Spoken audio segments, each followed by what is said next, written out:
Squash. I get so hungry just thinking about sweet summer squash on the grill. Last year I planted a few seeds, but they didn't germinate that well, and I ended up having to replant. Now I feel like it's too late in the season, but Danielle says this is actually the perfect time to plant squash. So Sarah, I really think that you didn't wait long enough to plant your seeds last year. You really need to wait until the soil is warmed up till about 70 degrees before you plant. Yeah, I was really itching to get everything in by mid-spring. It seemed like there wouldn't be a long enough season otherwise. No, you really do want to wait until that soil is warmed up. And there's a quick trick to know whether or not it's time. You stand barefoot in your garden where you're going to plant your squash seeds for 5 minutes. If your feet don't get cold, then it's good. Wouldn't it be easier just to use a soil thermometer? Yeah, but what fun would that be? So what kinds of squash did you get this year? Well, I got 3 kinds. I got basic zucchini. This is a variety called Black Beauty. And I got a golden zucchini because I love the golden color, but I'm not a big fan of those yellow crookneck squashes. How come? I just find them kind of seedy and cory, so I don't really like cooking with them. Okay. And then I'm trying a new variety called Ronde Denise. This is like a zucchini, but it's about the size and shape of a baseball, so I thought that would be fun to roast and stuff.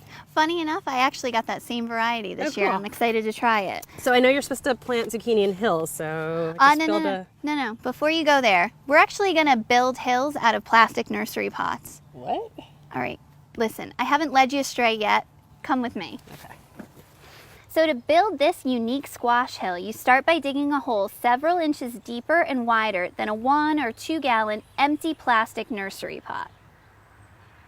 Then fill the hole with compost so the nursery pot's lip sticks up about 1 to 2 inches out of the ground.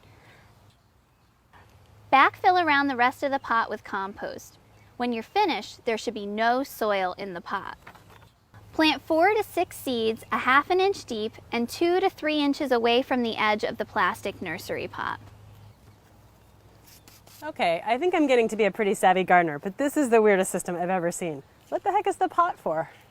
Okay, so I won't leave you in suspense any longer. This pot actually acts like a water reservoir for the squash plants. Oh, cool. So I pour the water into the pot and it comes out the holes at the bottom and waters the roots. Exactly, and it's a much slower way of watering your squash plants, much more effective, and you get slow, deep watering, which is crucial for squash plants.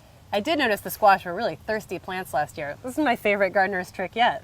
But it seems like 4 to 6 seeds is kind of a lot for this much area. Well, don't worry, we're going to thin in a couple weeks when the seedlings come up.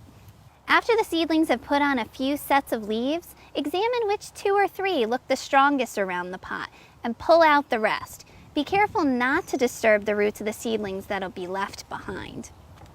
Okay, I'd love to plant some more squash, but I'm not ready to get rid of these lettuces yet. So can I come back in here in another couple weeks and plant a few more?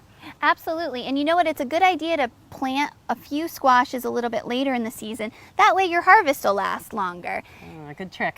It is. And you know what? I'm also going to come back in a couple of weeks for squash borer patrol, and I'm going to bring some pantyhose and tinfoil with me. Wow, I'm really scared. You should be.